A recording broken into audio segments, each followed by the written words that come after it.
हमारे इस राष्ट्रीय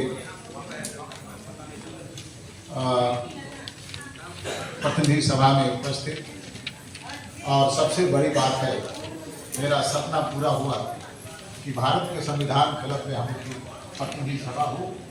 इसके लिए आज हम लोग इसको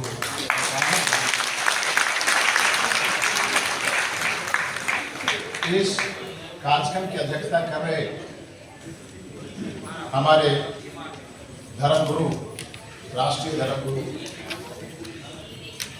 आदरणीय श्री मंगन दिग्गज जी, हमारे भी सह अध्यक्षता कर रहे दिल्ली सरना समाज के अध्यक्ष अनिल कुमार भगत जी मंच पर उपस्थित है। और उस वृत्तांत में, उस आलेख में समाहित किया गया है और कहा गया है कि भारत के इतिहास में पहला घटना है जो यहाँ पर मूल आदिवासी, मूल यहाँ के निवासी, जो जिसका पता नहीं है कब उनका देखी है, कब इनका पैदाइश हुआ धरती पे, कब इस धर्म का पनपना हुआ, कब उद्भव हुआ, ये तमाम चीज मालूम नहीं है। फिर भी ये जीवित है और इतना इन्वेजन हुआ इसका, इतना हम लोग की एग्जिस्टेंस आइडेंटिटी का फैसला है, ये हम लोग ने नहीं किया। माननीय मंत्री महोदय ने, जो हम लोग को थोड़ा समझ में नहीं आया, लेकिन बहस का मुद्दा हो चुका है और इसके कई मायने आ रहे हैं जिस पर हम लोग को गंभीर होने की आवश्यकता है। आज हम लोग के समाज में काफी भटकाव हुआ, हजारों साल से भटकाव हो रहा है, लोग दूसरे धर्मों को मानने के लिए बाध्य हो रहे हैं या फोर्स्ड कन्वर्सन हो रहा है। इसे कैसे बचा जाए, इस सबसे बड़ा प्रश्न है। हमारी जो धार्मिक अभामंडल है, धार्मिक दुनिया है, धार्मिक आजादी है, वो आज कबूल नहीं कर रहा है और हम लोग को चौराहे पे खड़ा होकर हम लोग किधर जाएं, किस रूप में जाएं, और दूसरे हमलावर हो गए। इस हमला से हम लोग कैसे बचें, ये सबसे बड़ा प्रश्न हम लोग के बीच में है। तो कोई क्वेश्चन जो होता है हम लोग के साथ या न्याय हुआ है, उसका निराकरण ना हो, इसलिए आज हमारे राष्ट्रीय परिप्रेक्ष्य में कई बातें आ रही हैं और कई तरह के सिचुएशन हुए रहे हैं, लेकिन हमको सावधान होना है। सलाह की बात आज हमारे बीच विकट प्रश्न, झारखंड के हालात में आप देखेंगे तो झारखंड में पिछले जो जनगणना 2011 उसमें 42,32,000 लोग अन्य धर्म पालन में अपना दर्ज किए। उसमें आपको सरना धर्म मानने वाले की संख्या 41,33,000, जो 97। पश्चिम बंगाल में आप लोग देखेंगे तो पश्चिम बंगाल में आपका 4,32,000 लोग दर्ज किए 2011। अपने आप में देखो, उड़ीसा में 4,33,000 दर्ज किए हैं, ये भी अपने आप में कितनी बड़ी समाज को इग्नोर करती है। उसके शाश्वत जो ओरिएंटेशन हुआ धर्म का, उसको स्वीकृति दे देना, ये मेरी कमजोरी नहीं है, भारत सरकार की कमजोरी है, अनदेखी किया है। इसका हम जोरदार विरोध करते हैं इस मुहिम। और आज सारे देश में सरना धर्म या अन्य भी कोई धर्म करते हैं, जनजाति परिवेश में है, उसकी मांग हो रही है, लेकिन इतनी बड़ी संख्या में किसी भी धर्म का माने एक तरह उपस्थिति नहीं।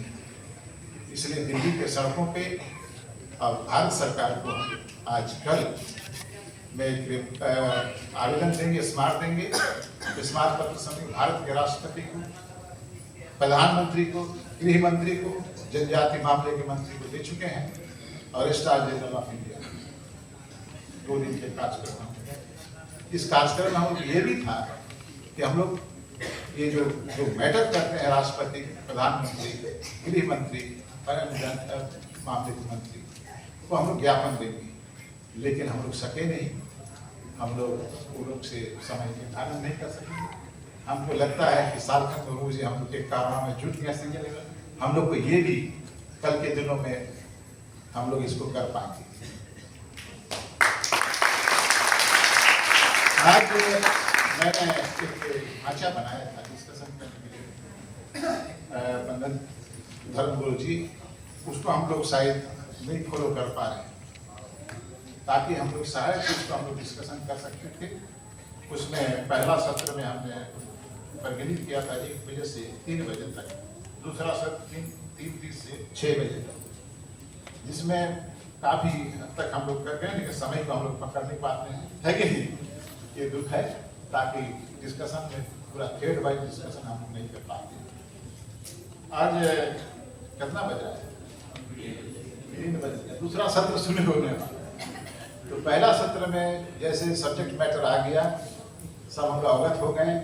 इसी बिंदु पर विभिन्न राज्यों से हमारे प्रतिनिधियां या शीर्ष सामाजिक संगठनों के प्रतिनिधियां एकदम फोकस्ड बिंदु पर हम लोग चर्चा करें, निर्धारित बिंदु उससे भटकाव, ताकि हम लोग ये कार्यवृत्त तैयार कर सकें, रणनीति तैयार कर सकेंगे, और राष्ट्रीय परिवेश में हम लोग का उपस्थिति कैसे हो और कैसा कार्यक्रम हम लोग करेंगे, ये सारा चीज हम लोग एक से खाका तैयार करेंगे।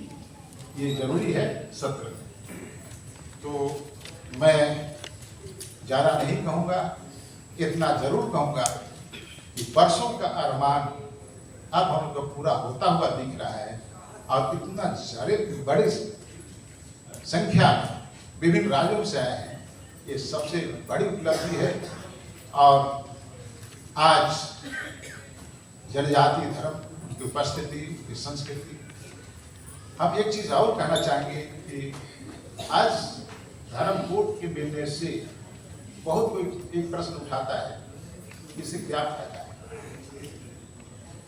और बड़े बड़े लोग कहते हैं इस बात में, तो उनको समझना चाहिए आदिवासी को लोग ने देखा ही नहीं क्या? आदिवासी को लोग देखा ही नहीं, या आदिवासियों को कभी पहचाना नहीं, या आदिवासियों के लिए कभी गर्व किया नहीं, और आदिवासी संस्कृति, धर्म और की व्यापकता को समझा ही नहीं। तो उनके साथ हम लोग बहस नहीं करेंगे, हम लोग सिर्फ अपने देश की पुत्री करेंगे, यही हम लोग का बात होना चाहिए। धर्म कोई कहता है कि आदिवासी धर्म, आदिवासी तो हम लोग को 342 में आदिवासी के स्टेटस मिल चुका है, लेकिन इसकी धर्म क्या है, संस्कृति क्या है, इसका अलौकिक दुनिया क्या है, क्या उनके सूचक हैं, उनके मैंने हम लोग घर में से सिंगुंगा है, जो हमारे अलौकिक शक्तियां हैं, उनका क्या होगा? पुरखा दर पुरखा, हमारा पीढ़ी दर पीढ़ी जो हमारी मान्यताएं हैं, पुरखों ने दिया है, उपादान के रूप में दिया है, नैसर्गिक उपादान के रूप में, उसका क्या होगा? ये सारे सवाल का अगर विवेचना आप करते हैं, अपने आप में सोचते हैं, तभी अपने आप को आदिवासी समाज, उस संस्कृति को, उनके तमाम चीज को आप समझने के लिए सक्षम हो सकते हैं, अदरवाइज नहीं हो सकते। आज हमारे आचार संहिता बनेगा, कोड बनेगा। आज क्या है, हम लोग की पहचान और स्ट्रीमलाइन रहने का है। अगर आपको कोई भी मामला कोर्ट में जाती है, चाहे सक्सेशन लॉ हो, चाहे विवाद, कोई भी विवाद हो, तो हम लोग मौन हो जाता है कि हम डिसीजन कोर्ट भी नहीं कर पा रहे। तो वैसे चीज को आचार संहिता में हमको सोशल स्ट्रक्चर में लाना पड़ेगा। कुछ दिन के बाद स्ट्रीमलाइन करना, सभी कम्युनिटी ग्रुप अपना अपना ऑटोनॉमी है, उसका अनुरूप बनाना है। तो एक बृहत्तर दायरे में, व्यापक स्वरूप में हमको आचार संहिता को बनाना होगा पूरे समाज का, ताकि हमका आदत स्वरूप आ जाए, और इसके होने के बाद हम लोग के साथ स्ट्रीमलाइन कर सकते हैं। ये सारी चीजें हैं, आप लोग के दया धर्म से बहुत आगे बढ़ चुके हैं, इनको आगे बढ़ाएंगे। अब हम चाहेंगे कि हमारे कुलघोषक महोदय, जो प्रमुख रिप्रेजेंटेटिव हैं, जो सभी राज्यों से आए हैं, उनके एक एक कर समय पर 7 मिनट अधिक से अधिक आप इनको मौका दें ताकि बातें पलक हो सकें।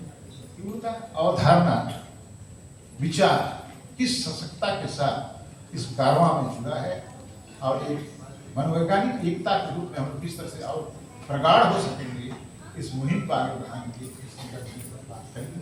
बहुत बड़ी बात है। सबको धन्यवाद। जय धर्म, जय शर्मा।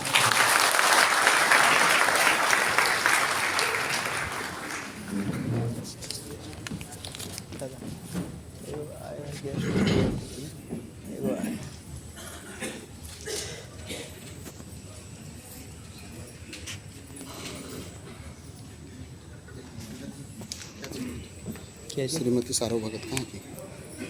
यूपी की। हाँ। बहुत बहुत धन्यवाद। हमारे बीच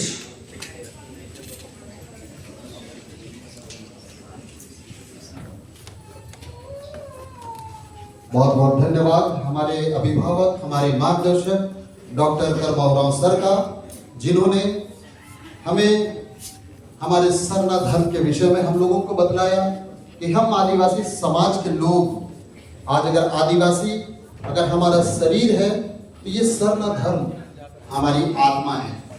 आज इस सरना धर्म के विषय बिना हम आदिवासियत की कल्पना नहीं कर सकते। आदिवासी होने के लिए हम आदिवासी परिवार में तो जन्म ले लिए, लेकिन अगर ये सरना धर्म की जो मान्यता है, जो विशेषता है, अगर इस चीज पर हमारा आस्था विश्वास नहीं है तो एक तरह से हम एक मृत शरीर की तरह है जिससे वो आत्मा निकल सकता है। तो इस चीज को,